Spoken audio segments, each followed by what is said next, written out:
बंधन था वो सिर्फ सरकार चलाने तक सीमित था। किसी प्रकार का चुनावी गठबंधन फायदा नहीं है और इसका छोटा सा ट्रेलर हमने अभी राजस्थान के नतीजे आए हैं। इस चीज़ में भी कोई शक नहीं कि बीजेपी को किसी के सहारे की और किसी गठबंधन की कोई आवश्यकता नहीं। आपका बरवाला में स्वागत है जी। आज कितने टैंकों को आपने हरी झंडी दिखाई जी? आज 14 टैंकर हैं और मेरे ख्याल से 3 हल्कों के गांव को ये जाएंगे। और अभी तक जो लिस्ट में प्रशासन को दे चुका हूँ और कुछ 10-11 मैंने कल भी भिजवाए हैं, तो कुल मिला के 202 पानी के टैंकर जो हैं उनमें से करीब मेरे ख्याल से 130-140 तो जा चुके हैं। बाकी 60-62 जो हैं वो संख्या अब और है। और उसके अलावा भी मुझे लगता है कि 101 टैंकर और जो हैं अलग अलग गांव में हम भिजवाने का काम करेंगे। एक 2024 में नजदीक चुनाव आ चुका है जी। सरकार गठबंधन में चुनाव लड़ेगी या अकेले लड़ेगी जी? भाई मेरा मत तो आज का नहीं, कई महीने का ये है कि जो गठबंधन था वो सिर्फ सरकार चलाने तक सीमित था। किसी प्रकार का चुनावी गठबंधन नहीं था वो। और हमने तो आपके माध्यम से भी और सार्वजनिक मंच से भी ये चीज़ बिल्कुल स्पष्ट की है कि अब क्योंकि चुनावी वर्ष में भी अब तो बिल्कुल हम चुनाव के करीब आ गए हैं, तो इस पर तुरंत फैसला ले लेना चाहिए, क्योंकि इससे हमको कोई फ़ायदा नहीं है। और इसका छोटा सा ट्रेलर हमने अभी राजस्थान में भी देख लिया।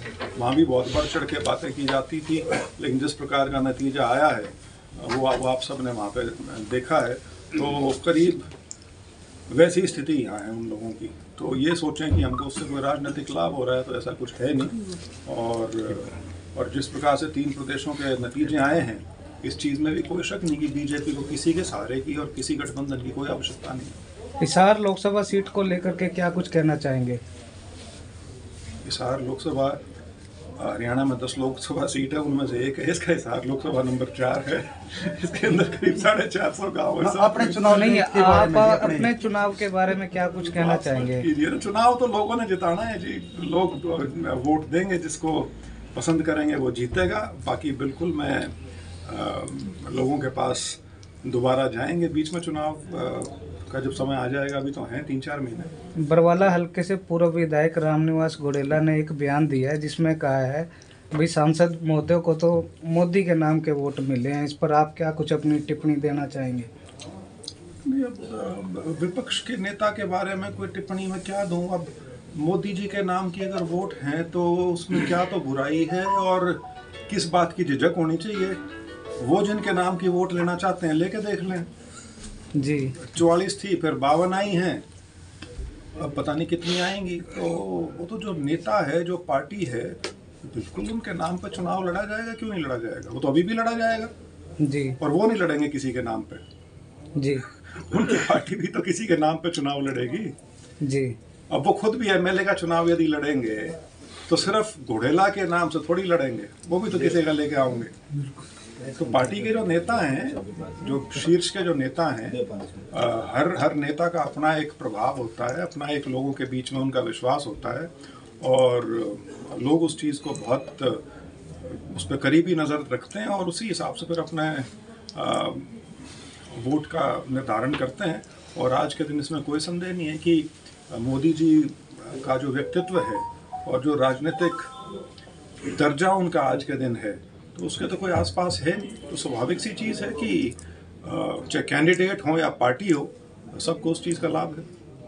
तलवंडी राणा के लोग जो धरना दे करके बैठे हैं इतने दिनों से, तलवंडी राणा विवाद को लेकर के क्या कुछ कहना चाहेंगे? विधानसभा में इसकी आवाज़ उठाई जाएगी या जो रास्ते की वो मांग कर रहे हैं?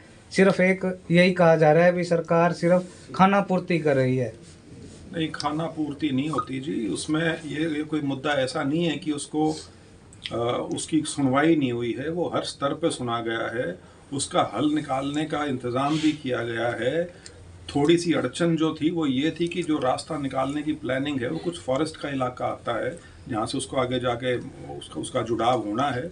और मेरी जानकारी के अनुसार तो यही है कि ठीक है, थोड़ा सा अटका हुआ है, लेकिन इसका निर्धारण हो जाएगा। और एक दूसरी चीज़ मैं ये ज़रूर कहना चाहूँगा, जब एयरपोर्ट जैसी इतनी बड़ी चीज़ जब बनती है तो उसमें कुछ जगह कुछ लोगों को तकलीफ़ ज़रूर होती है, और लेकिन यहाँ तो फिर भी सरकार की तरफ से पूरा प्रयास किया जा रहा है कि इसका जो समाधान है वो जल्द से जल्द निकाल लें। जी, बरवाला शहर का विकास नहीं हो रहा सर जी, ये कई सालों से चल रहा है, सड़क का निर्माण का ये वो नहीं हो रहा पूरा। आपकी बात वाजिब है, और मैं भी इसमें अपनी भी कमी मानता हूँ, औरों की भी कमी मानता हूँ कि ये काफ़ी टाइम से अटका हुआ है। बल्कि मेरी तरफ से तो जितने भी मैं प्रयास, मेरे को जब भी कहा गया, मैंने इसको हमेशा विभागीय स्तर पे और सरकार के स्तर पे इसमें बात की है, और हर बार आश्वासन भी यही मिला है कि जी बस काम अब सिरे लगने वाला है। तो अच्छा, लेकिन दुर्भाग्यवश अभी तक वो कंप्लीट नहीं हुआ। लेकिन जो अड़चनें आज से 2-3 महीने पहले थी उसमें, वो अब शायद हट गई हैं। तो अब काम ने जो गति पकड़ी है, तो अब उम्मीद की जा सकती है कि शायद ये सिरे लगेगा। बरवाला हल्के के 15 वार्ड ऐसे हैं जो सरकार द्वारा अनअप्रूव्ड घोषित किए गए हैं। इससे पहले की सरकारों के अंदर किसी तरह का मतलब की अड़चन नहीं आई, ना कोई अनअप्रूव्ड घोषित किए गए। तो इसके बारे में आप क्या कुछ कहना चाहेंगे? इसमें देखिए, ये वैसे तो बिल्कुल एक टेक्निकल मामला है। ये कहना कि पहली सरकारों में अड़चन नहीं आई का ये मतलब नहीं है कि वो अड़चन नहीं कभी नहीं आएगी। अड़चन तो जब आ जाए तभी आती है। वो दुर्भाग्यवश अब आ गई, और वो किस प्रकार से आ गई, सरकारी कागज़ों में आ गई, ये चीज़ उजागर होगी। और इस संबंध में मेरी डायरेक्टर लोकल बॉडीज़ से, प्रिंसिपल सेक्रेटरी लोकल बॉडीज़ से, सबसे मेरी बात हुई है। और आपके प्रधान जी भी वहाँ मेरे ख्याल से ज़्यादा नहीं, 10-15 बार जा लिए होंगे। और तो कोशिश है, क्योंकि उनके लिए देखिए इसमें पॉलिसी के लेवल पे ये अब निर्धारण होगा, क्योंकि ये चीज़ अब कागज़ पे उतराई है। तो इसको यदि हम ये सोचें कि लिपापोती करके इसको निपटा देंगे, ऐसा नहीं होगा। क्योंकि एक चीज़ जब उजागर हो जाती है और उसको यदि आपको ठीक करना है, तो उसको आप किसी पॉलिसी के तहत ही उसको ठीक कर पाओगे। और मुझे आश्वासन तो ये दिया गया है कि जी हम बिल्कुल इस पे